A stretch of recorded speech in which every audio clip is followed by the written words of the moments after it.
Philadelphia Weekly said you're Bill Hicks, Hunter S. Thompson, and Joe Strummer rolled into one. What do you say about that? It's very flattering. They read my mind. Well, unquestionably influences, 3 influences. Yeah. That guy, I know the guy that wrote that actually, and he is from England, and for some reason Europe seems to have sort of understood what I'm doing more than this country. That's for sure.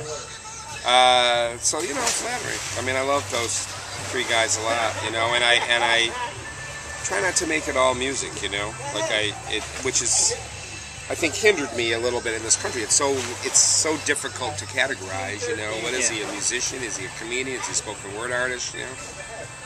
And I think ultimately, sometimes I feel like I'm pushing a rock to the hill, but I think ultimately when it goes down the other side, people say, oh, you know, look how easy it was. He covered all these bases, but the reality is it's kind of difficult. And I don't even know how I would describe it to people if you know, say, hey, come on, let's go see this guy, and blah, blah, blah, blah. But, I mean, if I heard that, I would be personally interested because I love them. There's unquestionably big influences on me.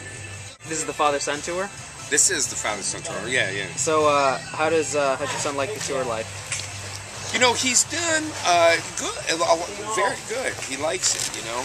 And he's done a bunch with me prior, so, you know, he knows what he's getting into. Although there's going to be a couple of, there's one from Austin to Southern California, and then from California to Iowa City, that I think are going to be eye-openers in terms of how boring it could be in a car. But, so, you know, he's got the DVD player in the back, he watches a bunch of stuff. You know, he seems to really dig it, you know, and it could manifest itself in a couple of ways. One of which is maybe he'd want to do this with his life, but I have a sneaking suspicion, if anything, it would probably deter him to think, I've seen enough of the country, you know, and maybe I just do something stationary. Particularly in this day and age, I mean, with computers and stuff, you can, I don't know, be creative and be global. How do you enjoy touring with your son? I love it, although I'm learning things. I love it, you know, and I love it because I love hanging out with him, and we do all the time anyway. And he's toured with me quite a bit in the past, but this unquestionably was the most extensive. You know, the things I have learned is I'm also used to traveling by myself, and I know exactly what I've got it down to a science. So there's a lot of stuff that potentially can get lost or broken. Not him, but so the only thing everything's joyous and transcendent, with the possible exception of you know, just the day-to-day. Do I got my computer? Do I got his clothes? You know, have we showered? He needs vegetables. So it's another thing, and I don't have any help on this tour. I typically have a road manager, but I don't have this tour. So. In your show, you seem really, really close with your guitar. Can you tell me about it? Yeah. When I started doing a solo thing, I had come out of playing with a band, and I really missed the power of a rhythm section behind it. When I first saw, and I experimented a lot with different guitars, looking for that kind of oomph.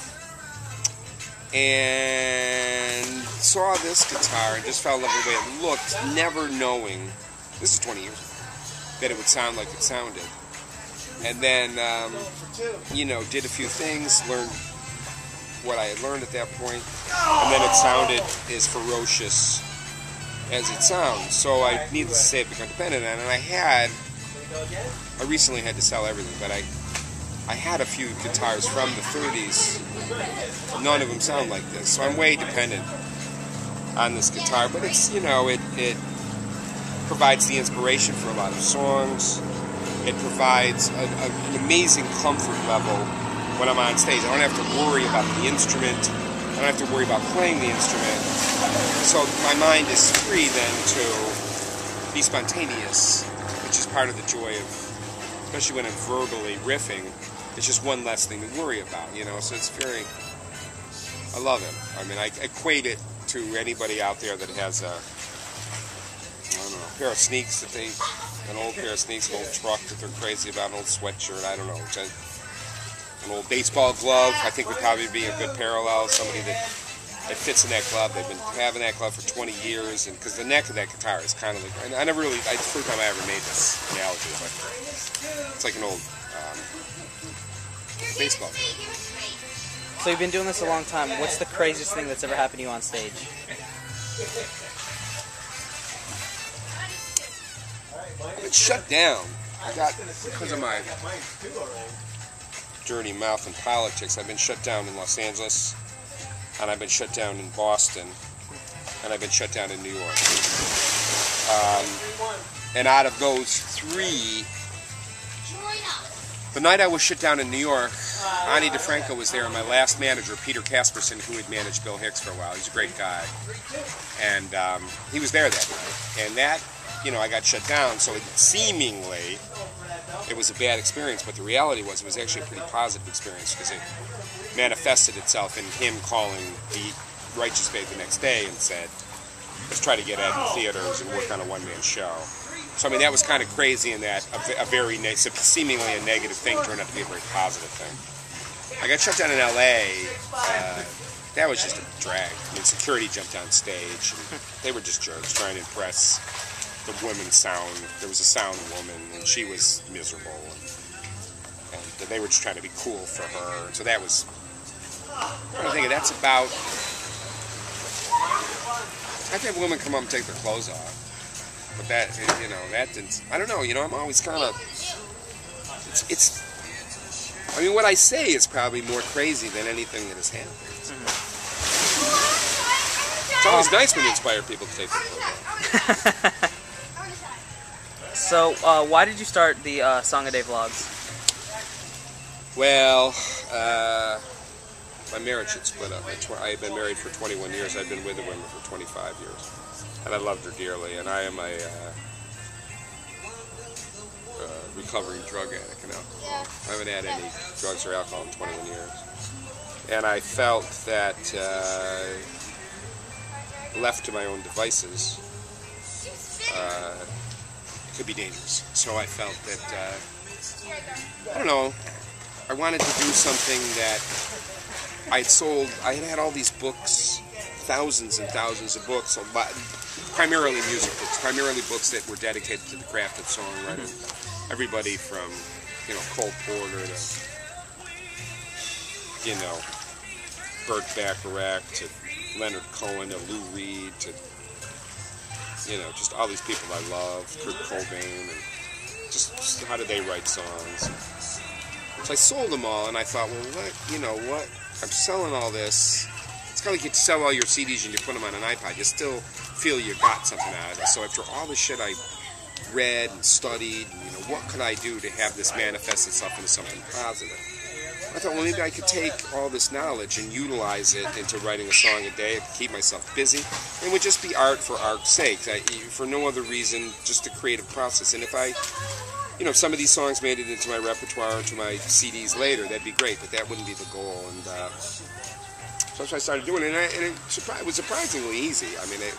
Easier than I thought it was going to be, and I really, really enjoy it. Right now I've left my computer behind on this particular thing, so it's infinitely more chaotic, and it's exhausting, the amount of driving we're doing, but I'll get it done. Do you have a process when writing these songs every day, or? Pretty much. Well, the process, because time is such a factor, it's almost like first thought, best thought. Mm-hmm. Pick up the guitar, whatever the riff is, that's the riff. No messing around with it. Yes, proceed further. Just proceed forward from there. And then usually first thought, I'll ask. I'll say, hey, Detroit, give me a title. And move things along. So. Have you learned anything about yourself or your music during the process of writing these songs? That's a good question. That's a good question. Well, the answer to that is yes. Now, but in light of, I haven't lived alone in 25 years, and there's many things I'm learning about myself now. As to whether the songwriting process has anything to do with that, or just the fact that, you know, I've gone from a hideously heartbreaking experience to a pretty, I'm feeling pretty positive now. And her and I are good friends, and that's great. We're both great parents to a great kid. That's great. I've learned a boatload about myself. I don't know, I think the songs might be more a reflection of that learning, an effect as opposed to a cause. You know, I think that the songs are more, if you look at the songs, I think I could tell you, oh, that's the mood I was in that day. The song didn't cause the mood caused the song, you know. So I don't, you know, and answer your question, I've learned a lot over this 336 days, but I don't know if the song's anything to do with it. Good question. It's a good question. Thank you. Do you have a favorite venue you played at? There's a few that I play that I feel really comfortable at. There's a place called the Tin Angel in Philly. I mean, unquestionably, any of the times I open up for Ani, that's a great crowd. She's a really intelligent crowd, very, very receptive for what I do. That's always wonderful. And I mean, I don't play to 2,000, 3,000 people, so that's pretty great. You know, that having been said, there's places in Europe like London and Dublin where I can draw 300 or 400 people myself. There's a theater I play in Alaska that's a great place. I always love playing Austin. I do very well there. You know, it has a lot to do. It's not just the venue, but it's the amount of people that show up in it, you know. But so, towns. Philly's a great town. Austin's a great town. Seattle's a great town. Portland's a great town. I'll probably forget some towns that I like, but I do well in the Midwest. All that, like Akron, Cincinnati, Cleveland, I do well in those areas too. When, if at all, are you satisfied with your work? By the time it makes it to the record, it has really been looked at and worked. I'm pretty proud of my records. I'm pretty proud of my body of work. You know, there's certain ones I love more than others. Biggest Life I love a lot, and Choochtown I love a lot, and Tough Love I love a lot. And this last thing I did, the DVD, very proud of that, live terrorism. But I've never let anything out half-assed. So, and a lot of times I'll walk away from a performance and think, hey, if I was in the audience, I would have really dug it. So,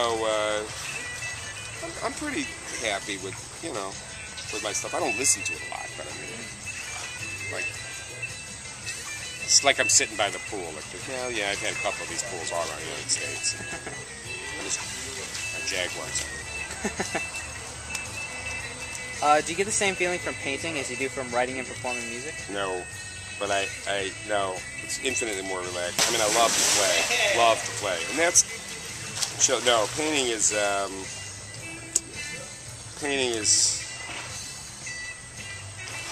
it used to be just to clear my mind. Lately, I've been making more money painting than anything else, so I have to do it.